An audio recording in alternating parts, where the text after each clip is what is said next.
All right, back again another week through, and we made it to the retro review. What's going on, fellas? Hey, I'm What's doing up? great. Thanks for having me on. No problem, no problem. Thanks for agreeing to come on. I know it's a weird time. It's towards the end of the school year. A lot of kids are looking forward to that summer vacation. I know my kid is a little young, and I know Tim's kids are a little young. I know Magic don't have any kids, but so if you do have I'm a any, young kid at heart. yeah, we're all like 14, 15 at Yeah, heart, no matter what. Even some of the old guys like Comic Fu, yeah. who's been around the block a little while. But what are you guys looking forward to for the summer? Anything exciting? Big plans? Any big vacations? I don't have anything really. I'm fully vaccinated now, so I'm looking forward to going to a comic show. Oh, cons? Oh, yeah, for sure, for sure. And you're right. Flashpoint brought up a good point.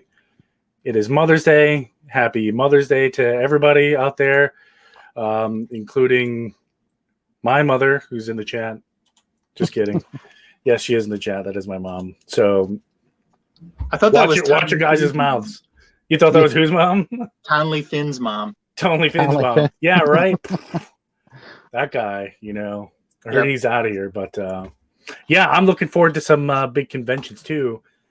Big one for me is Baltimore every year. They always have a lot of talent there, and it's one of the bigger ones that I enjoy. That is still all about books. Yeah, you know what, they bring in the celebrities every now and then, but they don't go hog wild like somewhere like New York Comic Con or San Diego. Sure. But 90% of their space is comic book vendors, which I absolutely That's love. awesome. That's Yeah. right up my alley. Yeah, if only they were all like that. Yeah. Atlanta Comic Con for BA Wars. Yeah, Atlanta. That would be a fun one. I don't know why, but I think Atlanta would be a fun one. Boston Comic Con would be cool. I like Boston, the city. I would never live there, but I'd go to a convention there.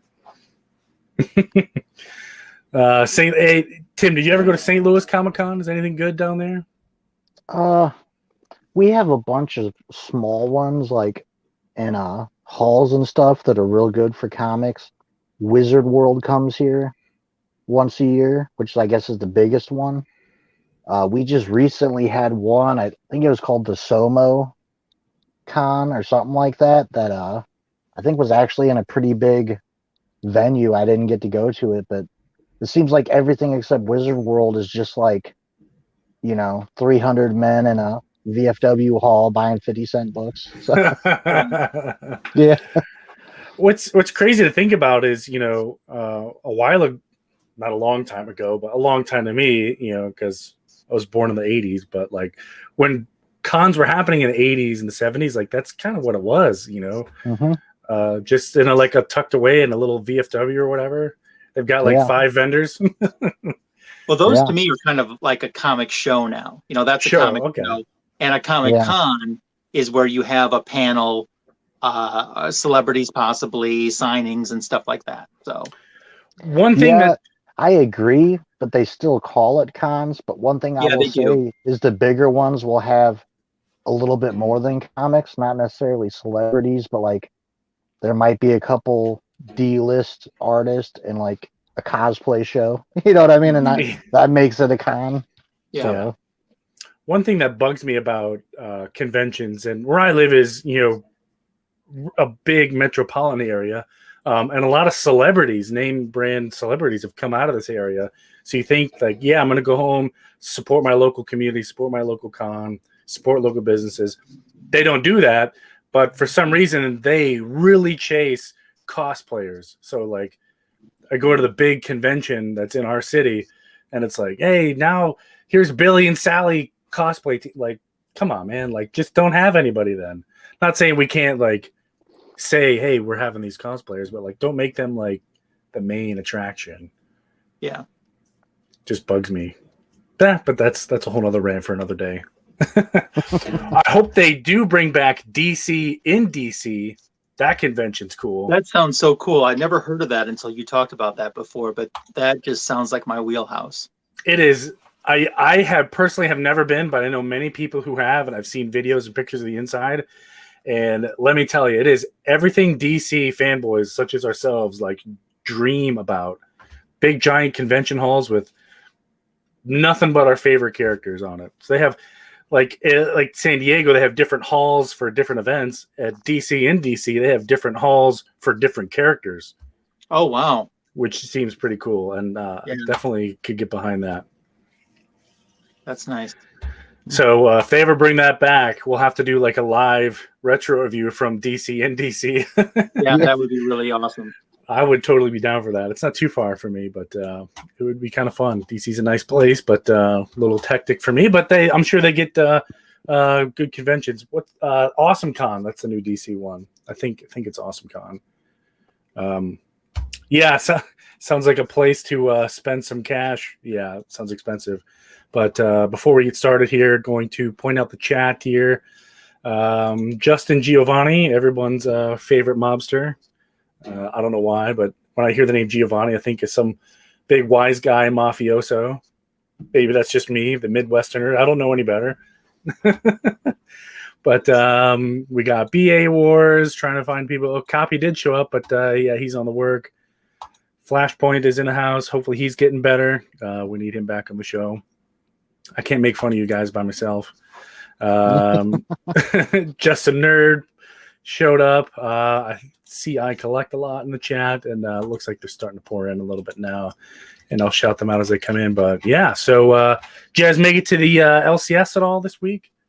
I haven't been for several weeks, but I will be going this upcoming week. I don't buy a lot of new issues, kind of like Tim. I don't buy a lot of new issues. And the way DC has structured their release schedule, Sensational Wonder Woman comes out one week, and then the following week, the current issue of the regular Wonder Woman title comes out. So this upcoming week is the week that the regular Wonder Woman issue comes out, which, from my understanding, it involved snake flatulence. And I'm not kidding on this. This is gonna be, you're right. You're right. This is going to be wonderful for the Wonderful Wednesday segment that's to come in the future. But when that issue comes out after this Tuesday/Wednesday, I will go up and then pick up both books at once.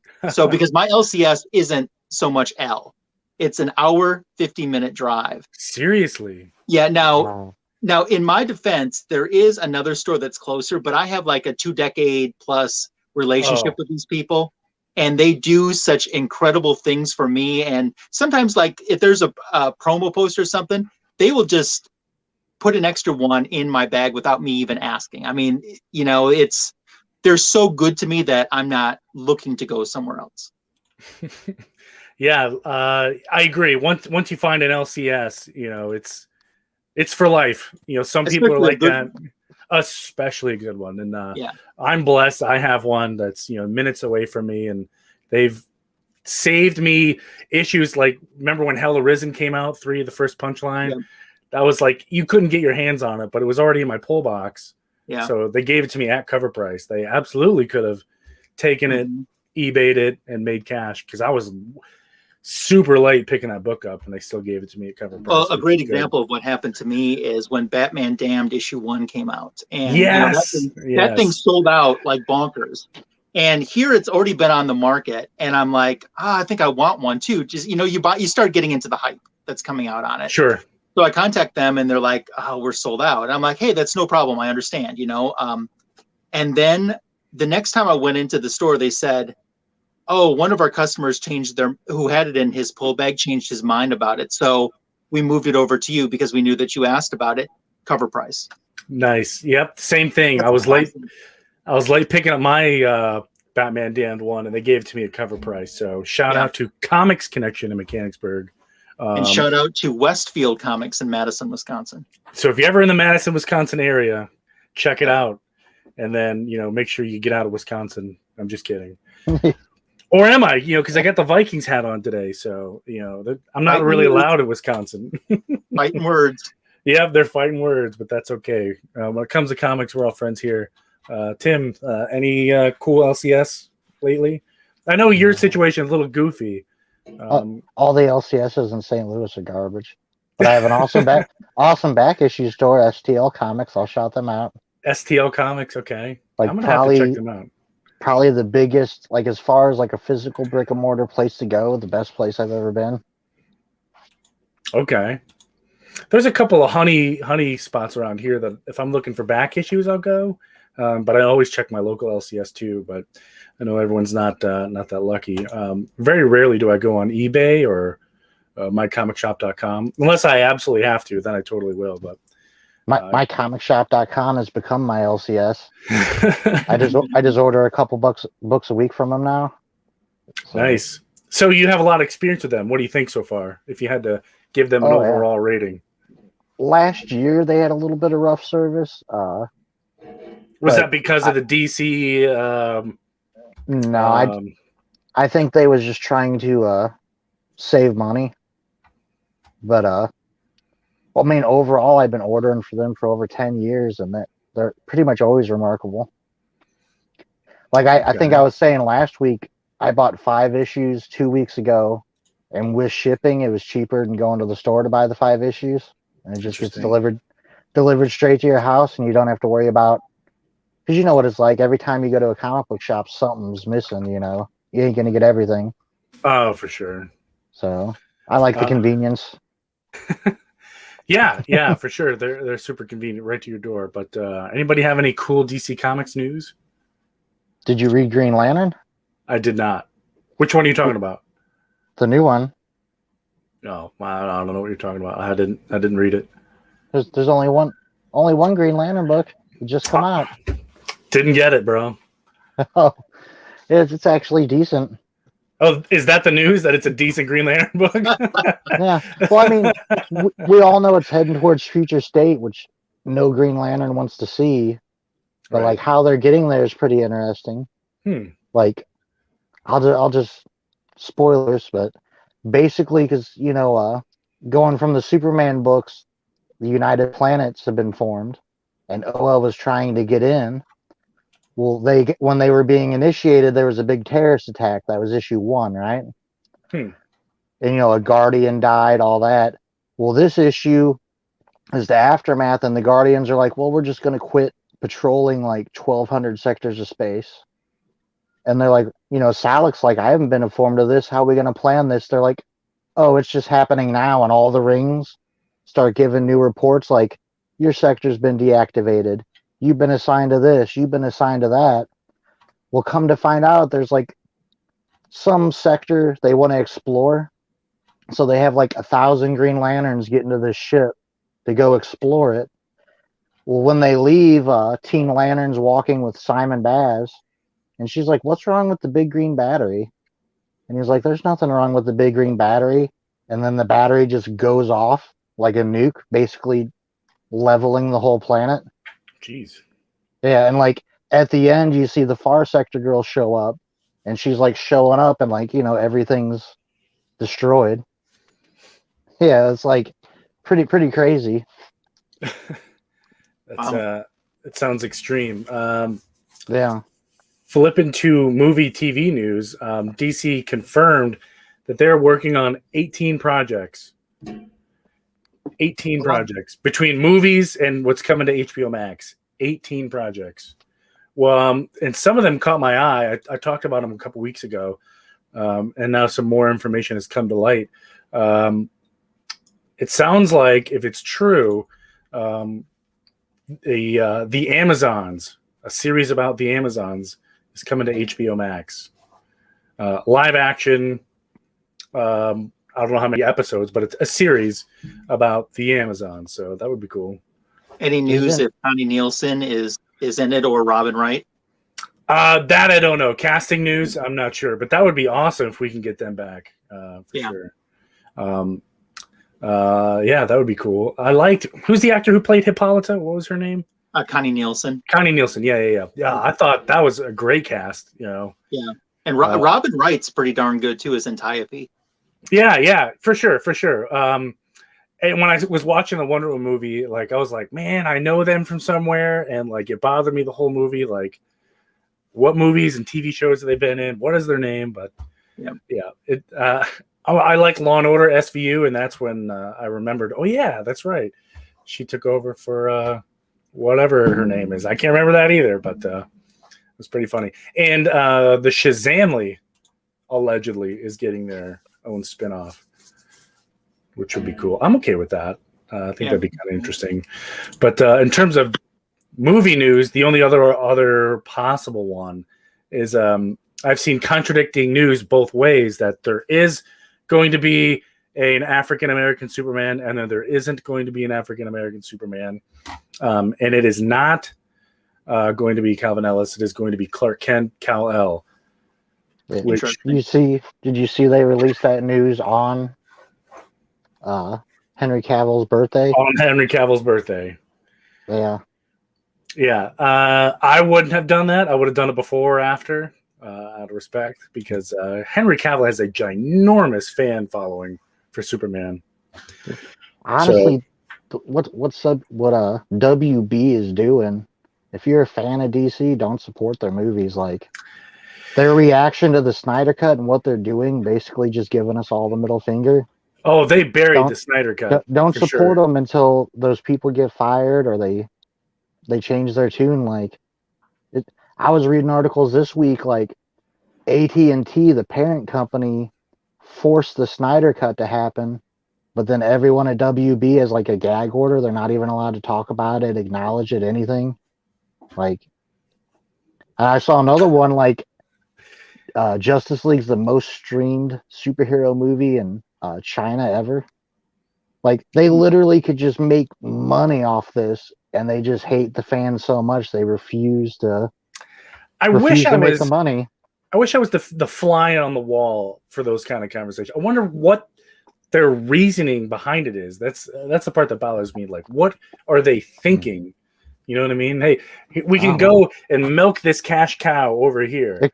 It could be, but we're going to go this way, and it could be a hate of Snyder himself.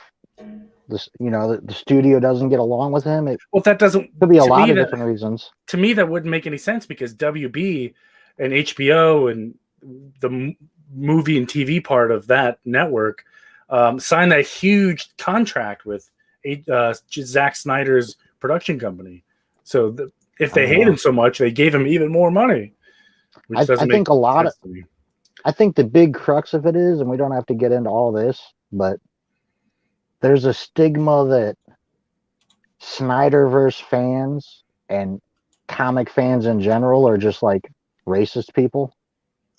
So that they don't want anything to do with it for that, which is silly. Like, isn't generalizing an entire group of people the exact same thing as racism? But anyway, that's basically what it comes down to, is if you're a Snyderverse fan, you're a racist, and they don't want to tick Twitter off. So, yeah, I don't know. Yeah, I would say just the opposite. I feel like we got a great community that's super welcoming, and I love diversity in comics. There's great characters. I look at my wall. I've got almost everybody on here. I've got got a lot of Wonder Woman. Vixen. Speaking of diversity, are you going to pick up Wonder Girl, Ryan? Okay, the new series. That has been a huge internal debate with me. So what I did, this is what I originally decided on. And of course, once I decided on this, we had to flip the cards more. I was just going to pick up the A covers. I'm not going to do this whole game of picking up every variant cover in existence. I just don't enjoy that. And so I went, I'm going to get just the A cover. And that's it. And then what happens? The J. Scott Campbell 1-in-25 artwork for issue number 1 comes out, and I go, oh my gosh, that is amazing. Yeah. And then every cover of hers I've seen looks amazing. Like, I regret not buying all the Future State covers I saw. Yeah, I bought all the Future State variants so then I started looking around price-wise. I knew my LCS, it was going to be in the $55 to $65 range. And then I just kept thinking, you know how many I could buy some nice Silver Age for $55 to $65, or at least I could before this market went crazy.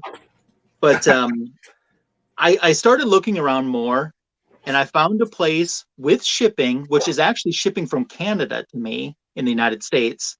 I could get that J. Scott Campbell cover for $41 and change shipped. So I pulled the trigger on that, and I'm going to get that and probably the regular A cover for issue 1. And then we'll see what happens afterwards. I loved Yara's portrayal, like in Justice League and in Superman and Wonder Woman, but I wasn't really crazy with her own title during Future State. So, hey, Cookie. See, I was the opposite. I enjoyed her. Of course, I enjoyed her solo title better, but I didn't like how stupid they made Jonathan Kent seem in the Superman Wonder Woman. Mm-hmm. But to me, what I liked out of all the Future State characters, like we were talking about diversifying, her character actually felt like natural, like not a forced diversification. You know what I mean? Yeah. Because it ain't like they're like, oh, you're a Wonder Woman now. It was like she had a whole different backstory and she was her own thing. And I just really liked her. Yeah. Are you picking it? Are you going to pick it up? Yeah, I'll pick it What up. about you, Tony? I'm probably going to be an issue 1 guy, not like I'm specking on it, but pick up issue 1, see where it sits. Yeah.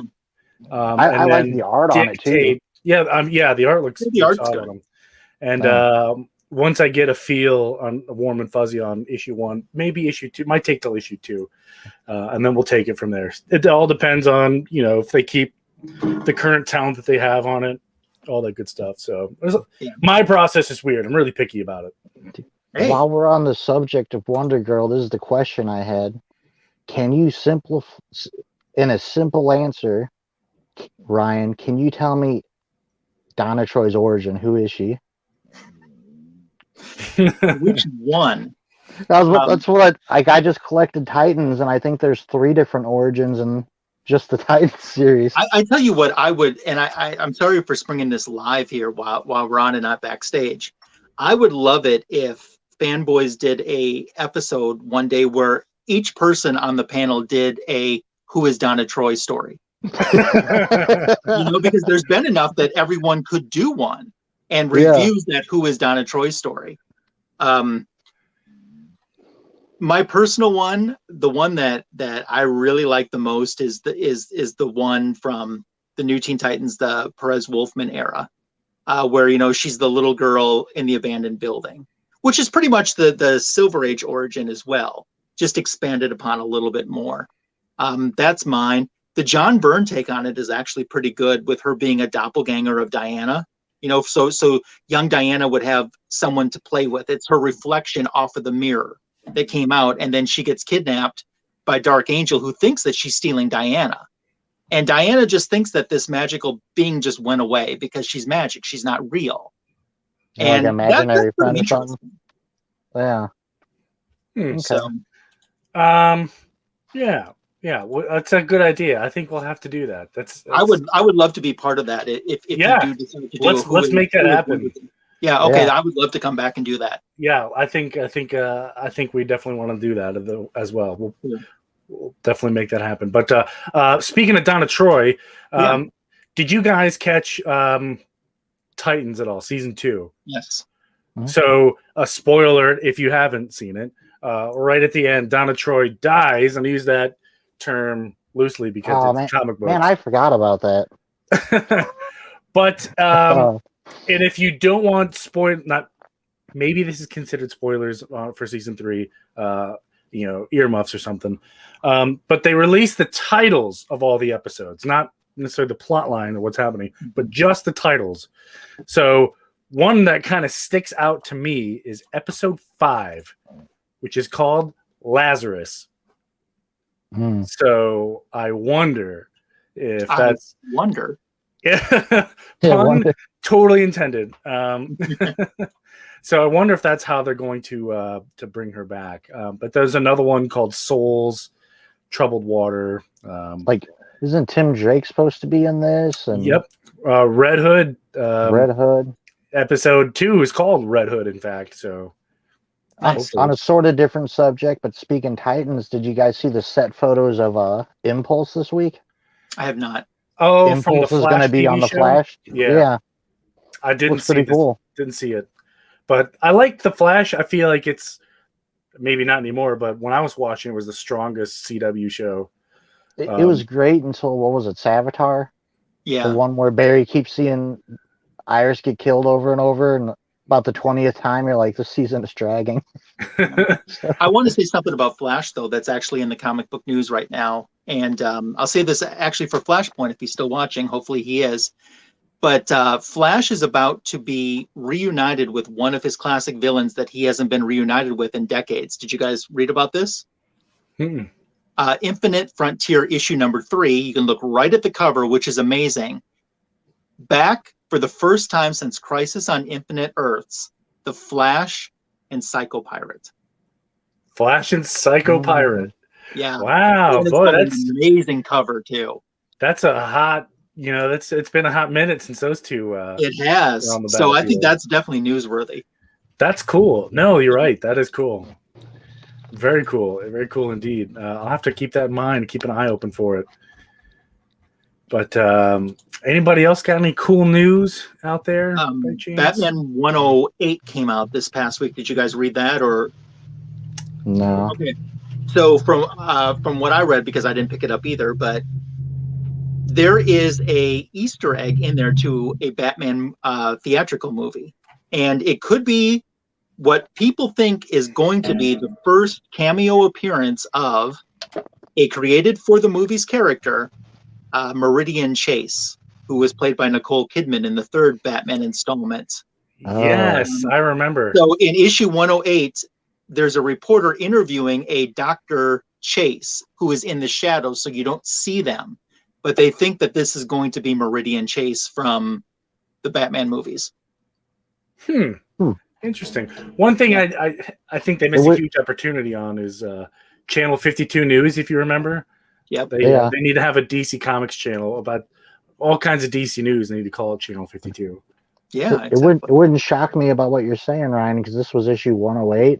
Yeah. So issue 110 has to have another first appearance. That's the Batman cycle every 2 issues. Yep. Yeah, that would be fun. I'll have to keep an eye out. We'll see where it goes. I liked Nicole Kidman. She's a talented actress, so it'd be kind of fun just to get that homage.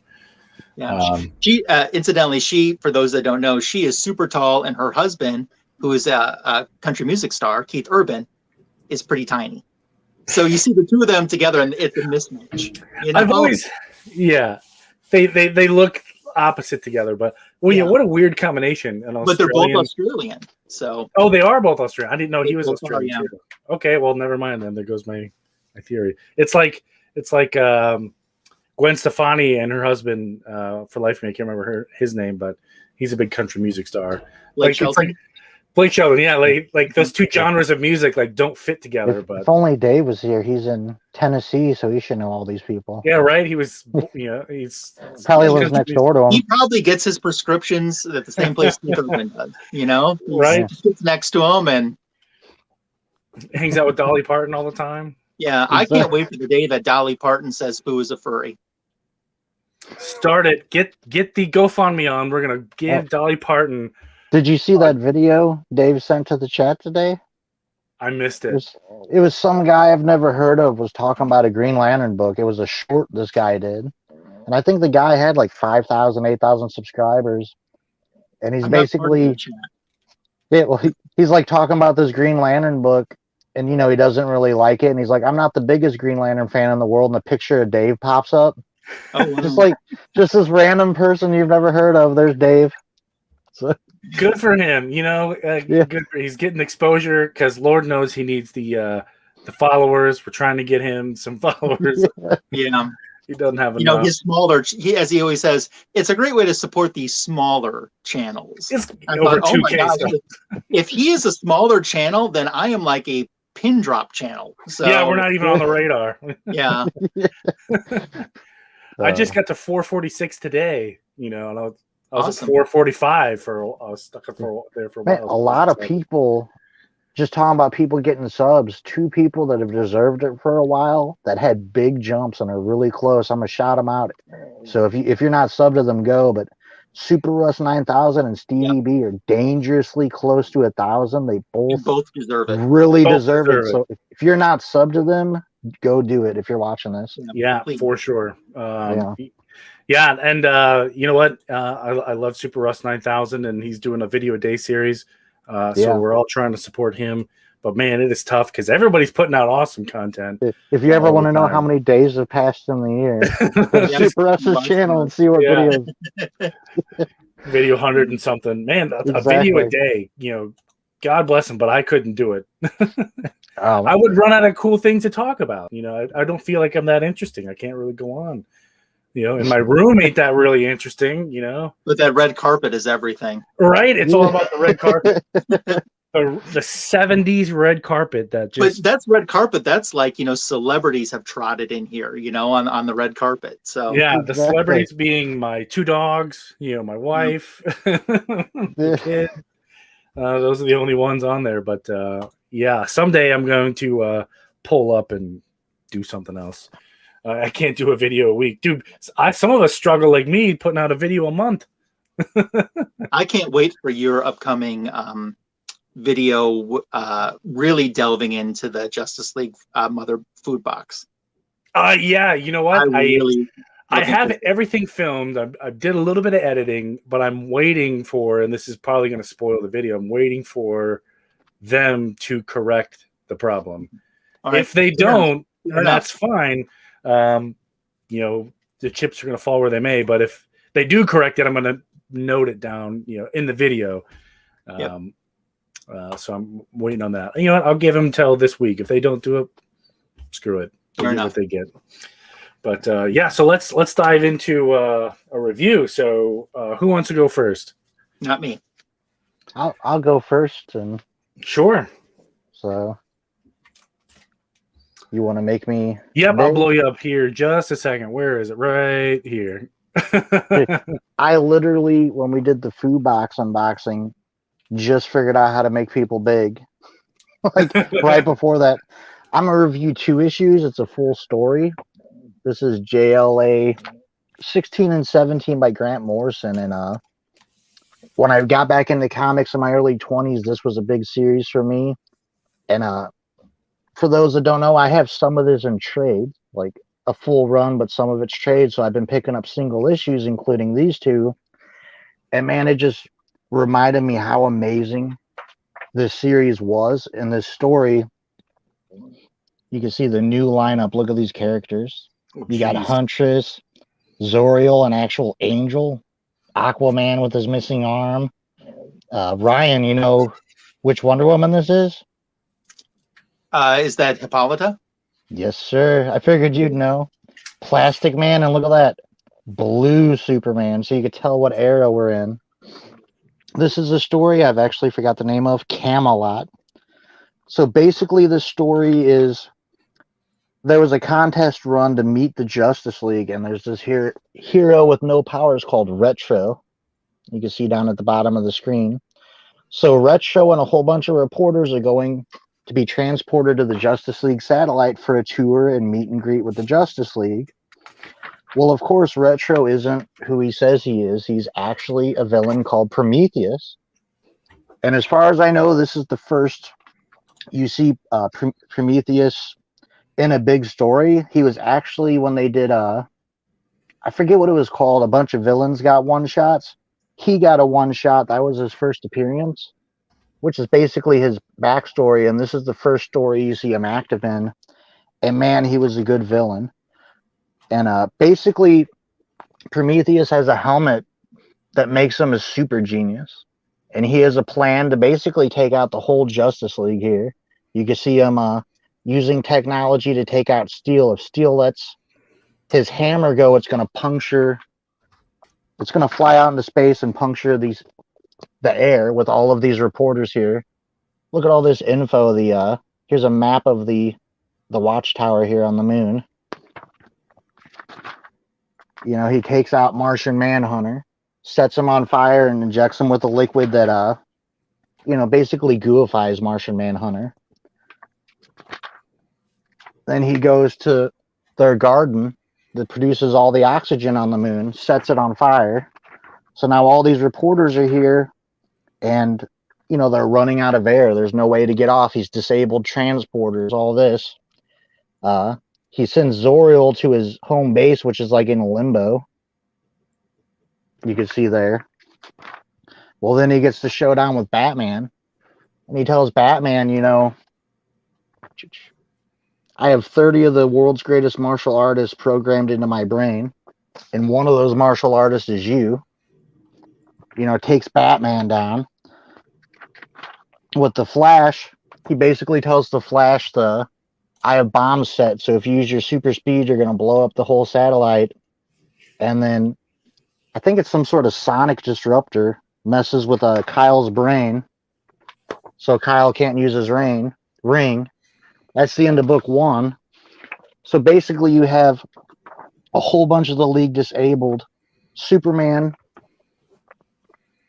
and all the reporters are there. You know, how are you going to get all these people off the moon? I love this art right here. Here's Prometheus.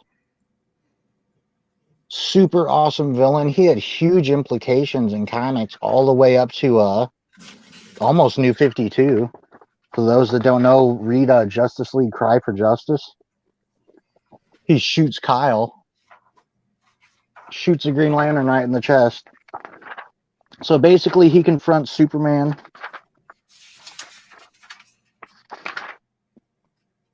And he just tells Superman, I could get these people off the satellite safely, but I want you to kill yourself. Like, you know, basically he's the only leaguer you can't take. And Superman at this point has electrical powers. Like, I could just short out your systems. He's like, yeah, you could do that, but if you do, I won't tell you how to get these people off. Everyone's going to die. Well, basically the Justice League regroups. Steel loses control of his hammer and actually hits Plastic Man, keeping it from puncturing the shield. Batman wakes up and, you know, basically realizes Green Lantern ain't gonna die, that Wally could use his super speed. Huntress is awake. I forgot to mention he had set no, I did mention the fire. Aquaman rerouted his personal water to the sprinklers. But here's what's cool. The big turning point, Lois Lane finds a mask. One of the reporters was in disguise. Is actually Catwoman. So Catwoman attacks Prometheus, throwing him off guard, and Steel basically fries his system, and he leaves. What's really cool about this, and I want to mention it, his helmet falls off. One of the greatest moments in comics. The next time they fight Prometheus, he gets that helmet back and has a rematch with Batman. And Batman's like, well, you know, your fighting is based on everyone that's programmed into your helmet. Well, while we had it, I erased everything and implanted all the skills of what's that famous physician that can't walk? Or the famous scientist? Are you talking about the one from the Doom Patrol? No, in real life. Oh, in real life. Oh, Stephen Hawking? Yeah, he's like, I implanted the fighting, you know, the fighting ability of Stephen Hawking's in your mask. So basically, he becomes paralyzed and Batman just beats the crap out of him in the rematch. Yeah. But like, this story is so great because this villain is so smart. The League barely survives it, and they're sort of realizing like, hey, we brought this team bigger because, you know, they had the main 7, they get Plastic Man, Steel, people like that. Like, we're gonna have to go bigger because one guy we never heard of almost took us out, our satellite, and all these innocent people at once. Just a super awesome. I probably didn't do a good enough job. You should read this whole series, but especially this story if you get a chance. Well, I think you did a good job, Tim, and not only in describing the book, but that ad for that Twix looks so good that I want to get one when we're done. Oh man, people nowadays, they don't have the ads. Like, even just reading this, seeing some of the stories, do you remember seeing these and it'd be like Main Universe or Elseworlds, and you're like, man, I want to find this one shot or mini, you know? Mm-hmm. Such a good job back then. All right. I can go first if that's okay with you, Lasso. That's fine. Because mine comes with a story, and not a good one. So, in fact, it happened today. It's so recent. It happened today. So, my brother and I went to. We had a little bit of free time, so I went out to Books A Million in 2nd and Charles. He was looking for stuff, and I'm like, heck yeah, I'm gonna go look for some books, right? And I found this awesome issue of Eclipso, #1. Not a first appearance, but first solo title. And I was like, oh man, I got this cool idea. Like, he's a mythical based character. Is that the one with the rock on the cover? The Rock? No. Yeah, like his little rock embedded on the cover. No. Nope. Okay. I mean, I don't see one. Maybe there is. I don't know. Maybe it fell off. But and I was like, man, I know what I'm going to do with this. I'm going to put it on Magic Monday. It's going to be a lot of fun. So I get home and I was like, oh, I'm going to do this for the retro review. Let me flip through it real quick and get warm and fuzzy on it. And when I do that, this happened. Oh no. Oh. So I was like, well, damn. You want to make yourself big? Yeah. That must be a good book if the person that owned it before read it that much. Yeah. So I was pretty upset. Luckily, I only paid like pennies for this book, so I'm not too beat up about it. But hold that cover up real quick. Okay, that is in it. There's an Eclipso #1, and it has his stone he gets his powers from. Literally, is like stuck on the cover. Yeah, I know what issue that is. I thought maybe this might have been like another one, but this cover is the first solo title. Okay, so that one had to have come after this one. I think the other one was like an event or something, or maybe it could have been some event. But yeah, this one.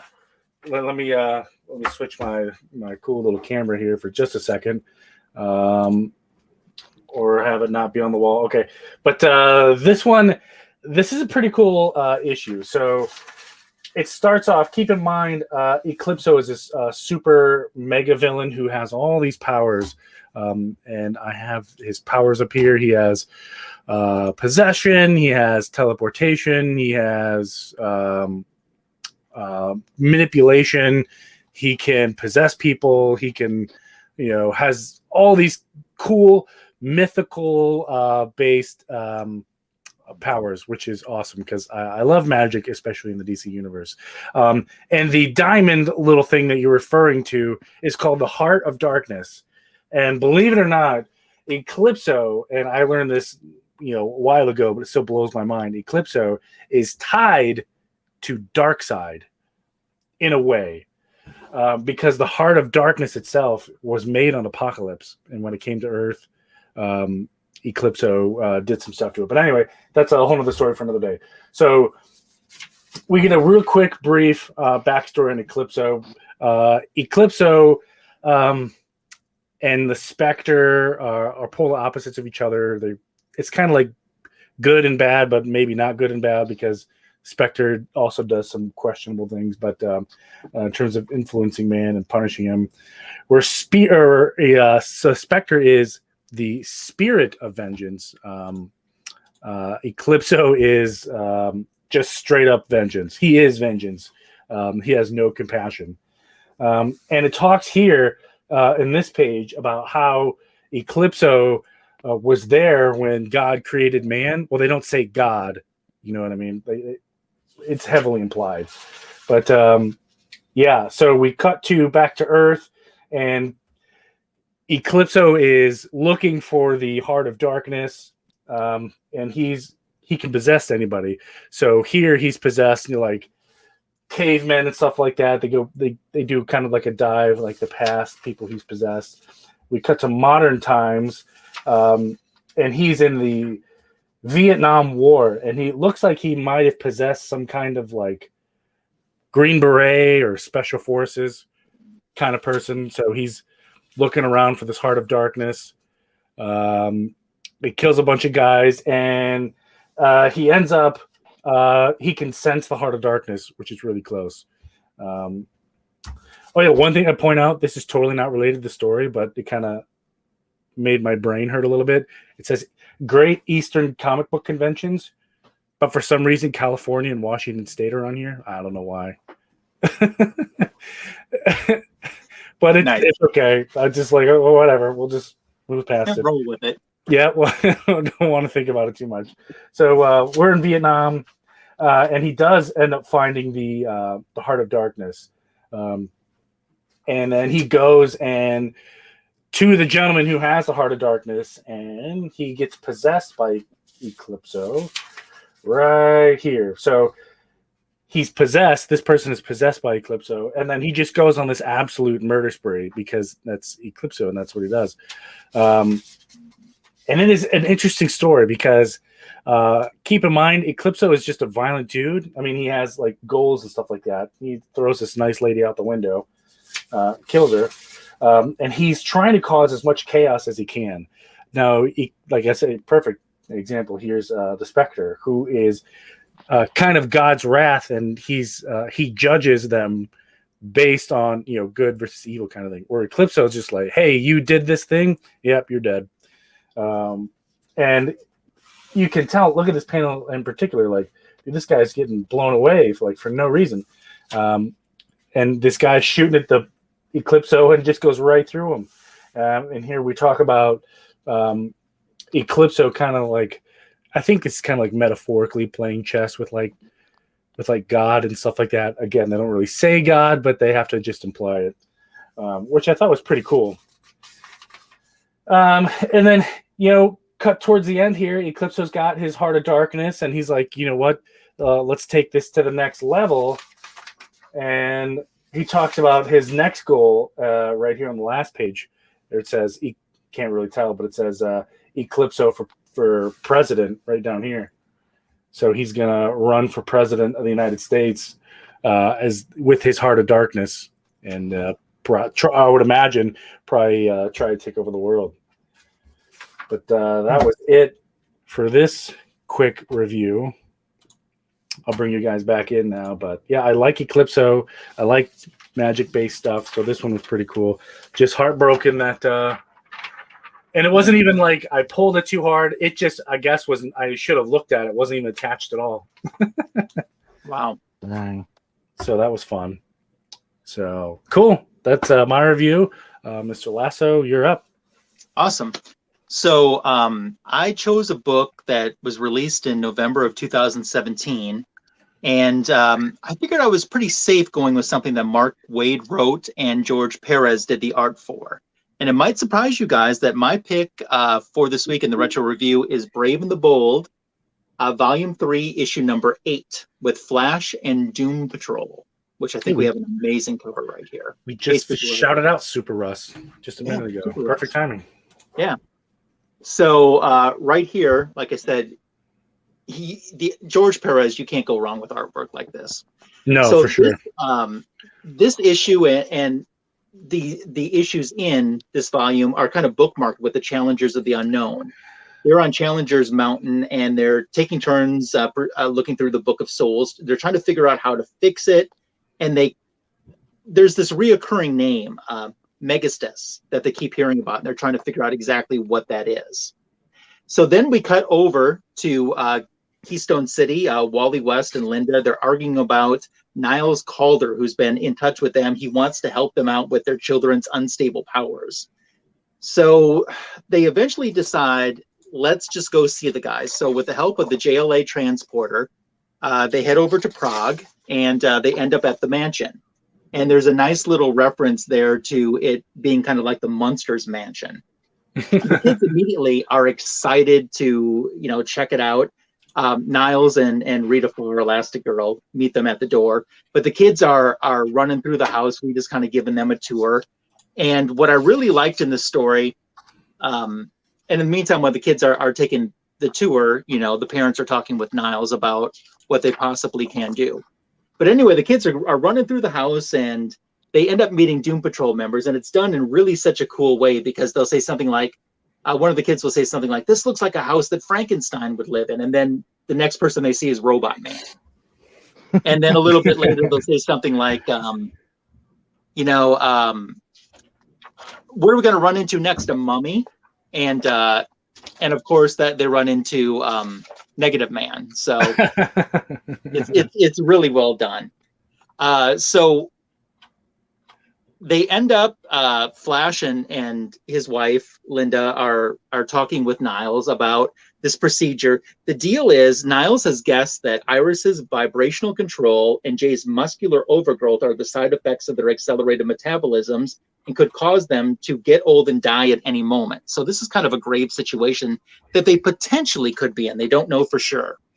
So as Linda and Wally are learning about what this procedure is going to entail, this gas starts forming, which alarms Wally, and it turns out to be Metamorpho. So Metamorpho is there to help. And at that moment, the kids are screaming. They've kind of gotten into a fight with Negative Man and Robot Man, and Negative Man's, his negative self came out and wrapped one of the kids up. And so there's all sorts of drama, but everyone calms down and they have dinner. And Niles reassures the parents that, everything's going to be okay. So they begin starting the procedure. And they have Metamorpho is there. He's kind of the bridge between the two capsules. And what is going to happen is they're going to pull apart and reassemble their biostructures. It should all take place in like a nanosecond or so. So the machine starts, and all of a sudden the children like vaporize. Jeez. Yeah. So, it's time to make some split decisions. And Niles Calder, the chief from the Doom Patrol, he tells Flash, well, Robot Man could encase one of the children and save one. You've got to pick one. You're a parent. You got to pick which child's going to live and which one isn't. And Flash says, no, what we're going to do is Robot Man's going to take one of the kids, but Jay is going to go with Negative Man because he's attuned to Negative Man's soul self, essentially. His negative spirit, because of their encounter downstairs when they were touring the house. So that's what they do, and they're able to change, they're able to save both the kids. So you get your happy ending after all. But as the story progresses, and they leave, and Metamorpho, I should add too, instantly disappears. When the children broke apart, Metamorpho disappears, and all that's left is this rock with the name Megatist on it. So once again, that pops up once again. So Niles wants the children to stay with him, and the parents are like, nope, we're done. We're out of here. We're leaving. So they go back home. And when Wally and Linda are talking in bed that night, and I thought this was so well done and something that we don't really think of as comic readers for what these characters would be going through. Niles said he had to choose which child to save, and Linda said they didn't even have time to let the question sink in. But for Wally, that moment was extremely long, and he had thought about this over and over and over before he came up with the right idea and the right answer of using Negative Man. But before then, he had made a choice as to which child was going to get saved and which child wasn't. But he doesn't share that with us in the story. And then we're bookmarked at the end with the challengers of the unknown at the headquarters. They mentioned the Megacyst name that keeps popping up. And then this hand made out of paper showing pictures of several heroes pops out of their book like it's clawing for something. And that's our story. Very cool. Awesome story. I'm sorry it was a little so rocky good. in my first review. No, here, that's okay. You said that No, came it's out in good. 2017? Yeah, It's 2007. 2007. Or 2007? Or 2007, I'm sorry. Okay. I probably said 17, I meant 2007. I was like, man, I don't remember that. That feels like it should have Yeah. just Sorry came about out. But that's okay. I was confused. I was like, man, Yeah. I feel like I would That's have bought another series everyone watching should track down. Fantastic series. it. It seems like. Go ahead. Go ahead. I was going to say, I also recently bought issue number 10 too, which has a fantastic backup story with Aqualad inviting the Teen Titans, which would have been the Silver Age Teen Titans, to Aquaman's wedding. And he has kind of taken them for better friends than what they've taken him for, and his feelings get hurt. And it was a really touching story. Yeah. all these. It seems like every time like someone's like, "Man, this issue is like." This series was like totally awesome. You got to read it. When did it come out? Right when I was in the army and I couldn't pick up any books. And by the time I came back out, everything was already long gone. I think that like the right after the crisis was a great time, and leading right up to Flashpoint, maybe like I don't know, depending on the series, say 2005 to 2011 was such a good time for DC Comics. So much good stuff came out. It was as bad a rap as New 52 got. I didn't mind it, to be honest with you. It wasn't my favorite, but I didn't hate it. It seems like people, either didn't care for it or just they didn't have any opinions at all. But yeah, some people say they didn't mind it, but I don't mean anyone who's like, New 52 is the greatest thing DC's ever printed. Well, it's like the stories themselves I don't have a problem with. It's getting rid of the universe and what they had going I didn't like. Yeah, that's true. That's true. Yeah. But don't worry, they didn't do it with Rebirth, remember? And they're not going to do it with 5G or that was 3 reboots ago, Rebirth. Yeah. Just remember, they drew the line at $2.99. Yeah. I don't know what line they were talking about, but maybe they crossed over. Yeah, maybe it was this line. This line right here was $2.99. No. That was it. That's what they meant to say. That's too funny, but yeah. So who's got a book show? Anybody got something cool? Oh yeah. Okay, go ahead. So today, this very date, in 1893. A man was born named William Moulton Marsden, and he would go on to create the lie detector, and he's also known for creating a character named Wonder Woman. So Wonder Woman's daddy's birthday is today. This would have been 100, if my math is right, 128 years ago today.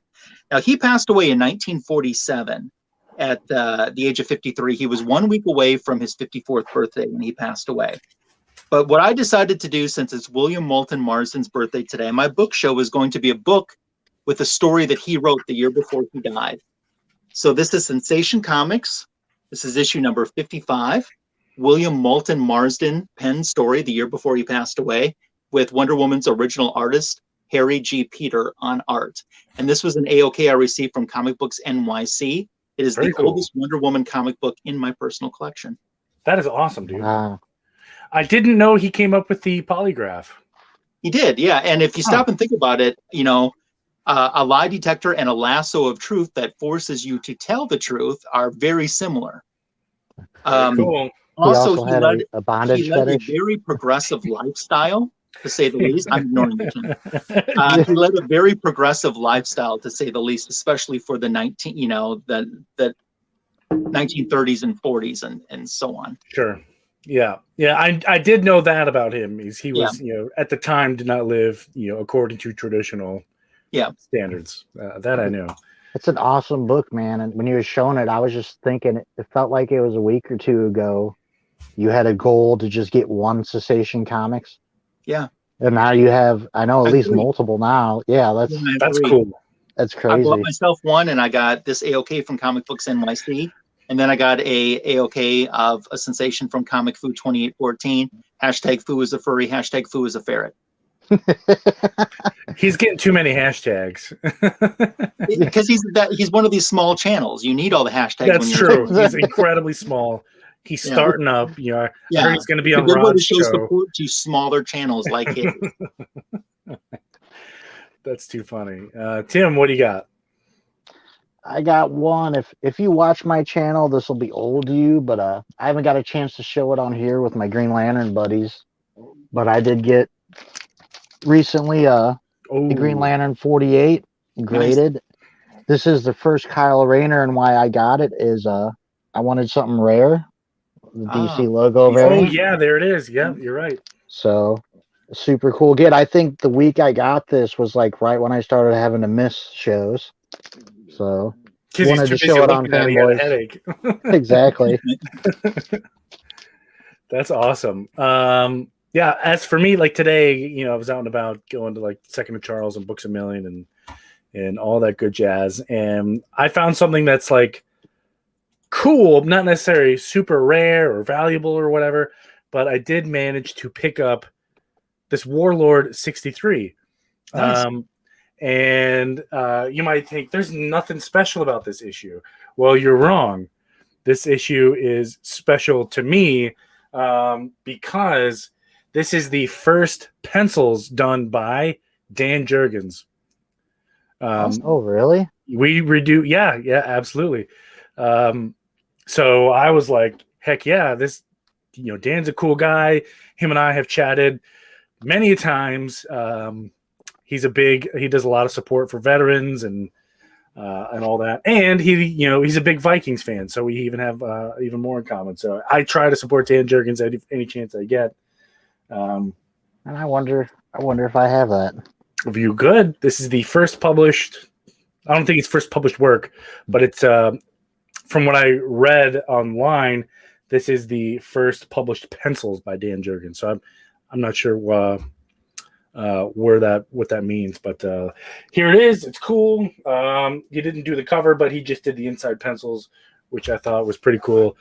So if you are out and about and you see this book, I would definitely recommend it. Dan Jurgens is a cool dude. And he's very supportive of the community. He's always there at Comic-Cons, and he's not, hey, $5 for signature. He'll sign whatever you got, and he's always there representing some charity, which is good. He's a very generous man, so that's my cool book show. Awesome. Who's got what coming up on their channel? Tim, you go first.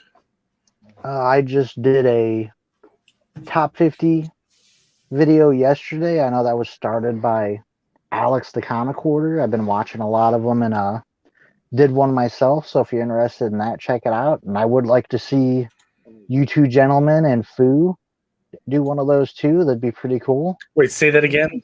I was reading the chat. I'm sorry. Top 50 books in your collection video. Top 50 books in my collection. Oh man, it's sort of what I said at the beginning of mine. Like, I don't keep track necessarily of every key or value, so it may not be the top 50, but it's like my top favorite at the moment with the valuable ones I can remember. So, and then coming up, I'm continuing my Titans, showing the full run of those. That should be another one of those coming out next week. That's cool. Tim, did you see that Titans book that I got from the Bronze Age that has the different cover than the US version? Did you see that? I got that from. Where did I get that from? I got it from Sweden. Yes, I did see that. I did see that. Yeah, I was thinking like a variant from here, but I remember you getting the overseas books. Yeah, and of course, too, you mentioned Alex the Comic Hoarder. He recently got quite an amazing book into his collection too. I'm not going to say what it is. It's a DC book, a first appearance of a DC character, and it's I think the number 6 most number 6 most valuable comic book of all time of any publisher. So if you didn't see that video, you should check that out. I'm gonna have to. Yeah, that sounds like it's a big deal. So it is. So congratulations to him. Awesome. I'm trying to think in my head. Well, you got detective, you got action, Batman won. But what from Marvel wouldn't be on the top 6? Yeah. That's tough. Magic Lasso, what do you got coming up?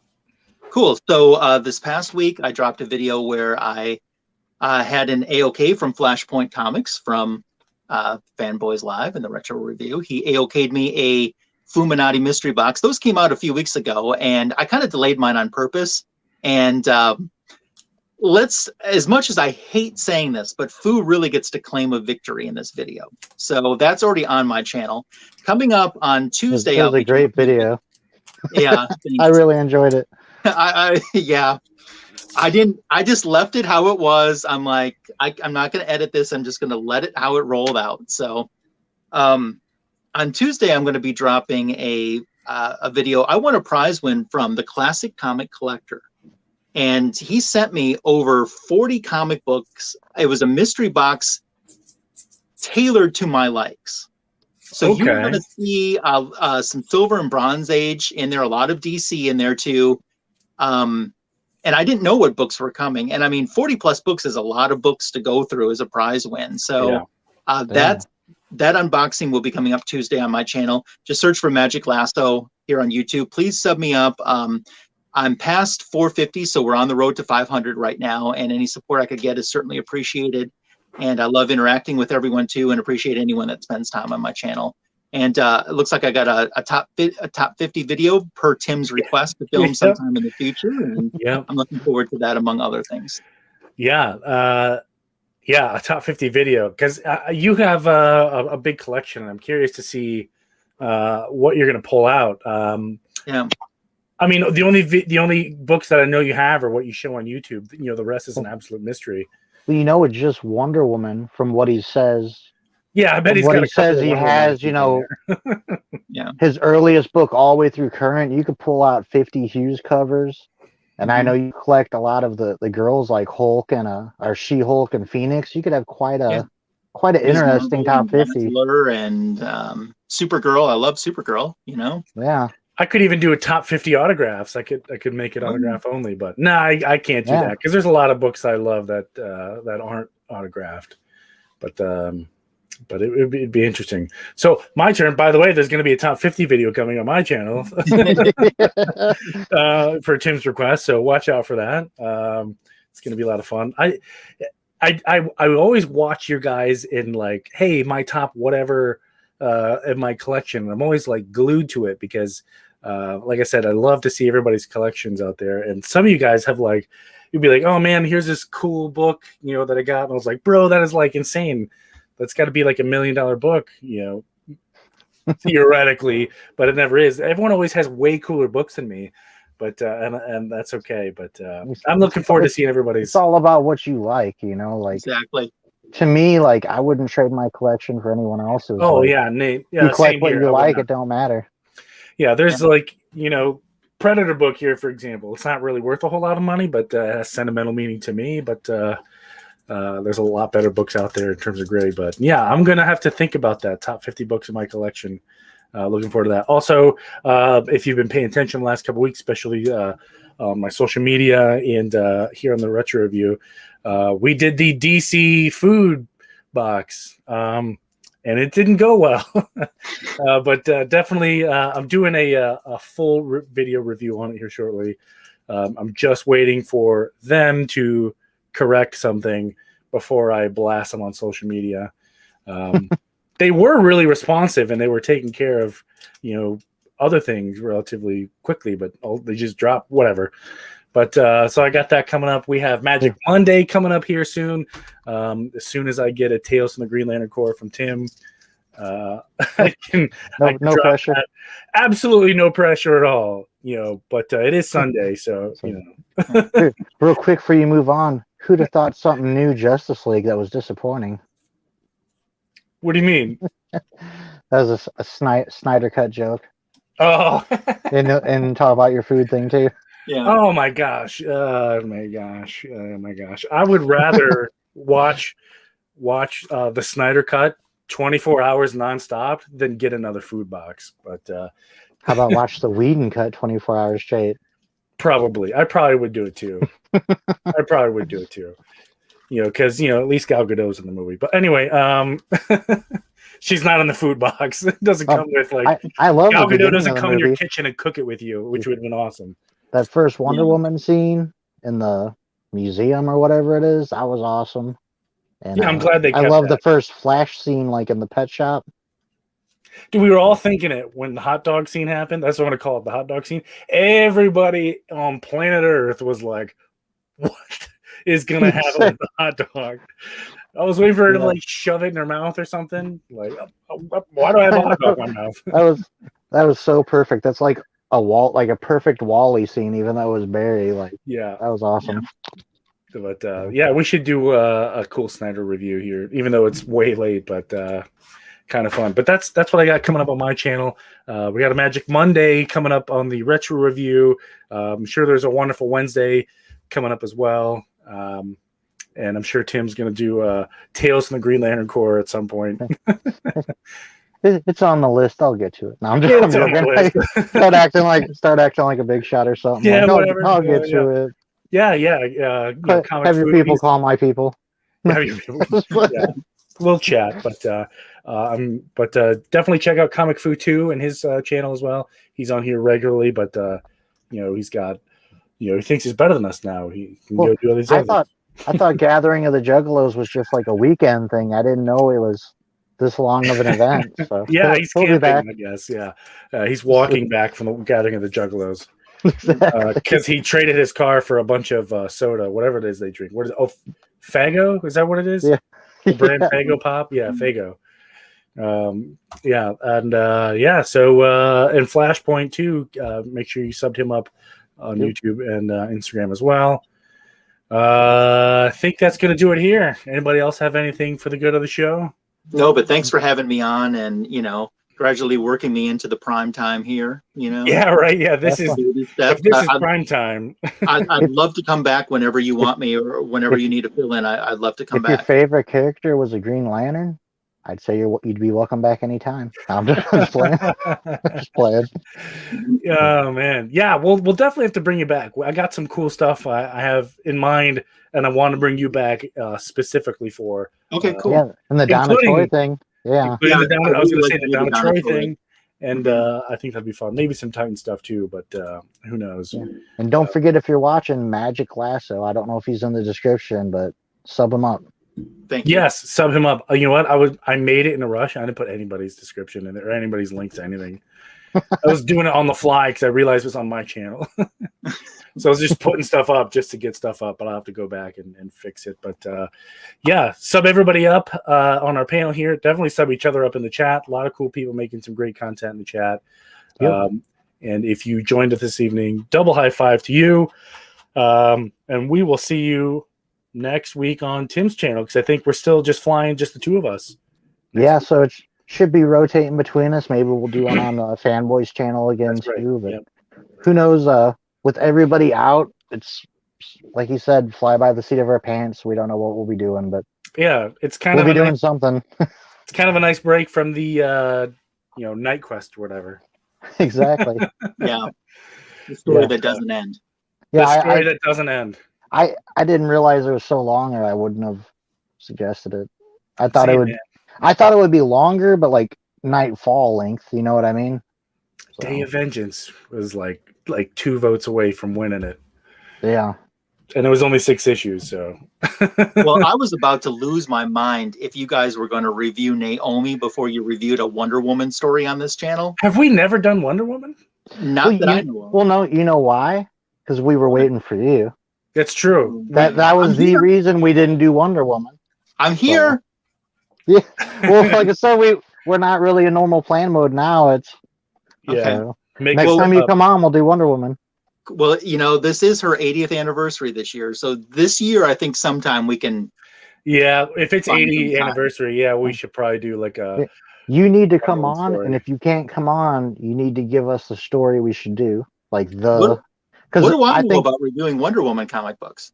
Not one thing. Because I'll be honest, like I'm new to Wonder Woman. You know what I mean? And most of what I read is Rebirth and New 52. I can. Sure.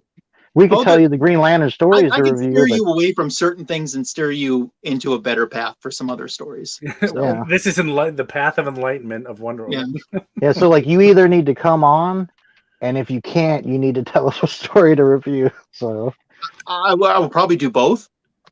Awesome. Yeah, definitely. I will admit, I didn't know a lot about Wonder Woman either, but it's nice, especially when you give me these wonderful Wednesday episodes to review. I kind of get to this little review here, but there's a lot of stuff I didn't know. Yeah, thanks for editing me up too. You do a good job on that too, despite what Fu says. Yeah, right. There's a reason I do a lot of editing because it's hard to put this on, make this look good. So it's nice to do a lot of behind the scenes work too, which is great. But I knew Wonder Woman had a kangaroo, but I never knew it was Jumpa. Oh, there you go. And to think about it, like every DC character has had like an animal sidekick or companion, but Wonder Woman and kangaroos, okay. I mean, Batman had Ace the Bat Hound. Yeah. Crypto the Super Dog and Supergirl had a horse. Streaky, that's right. Damian has a cow. Bat cow. He does, yeah. Yeah, you're right. You're right. Does anyone have a pig?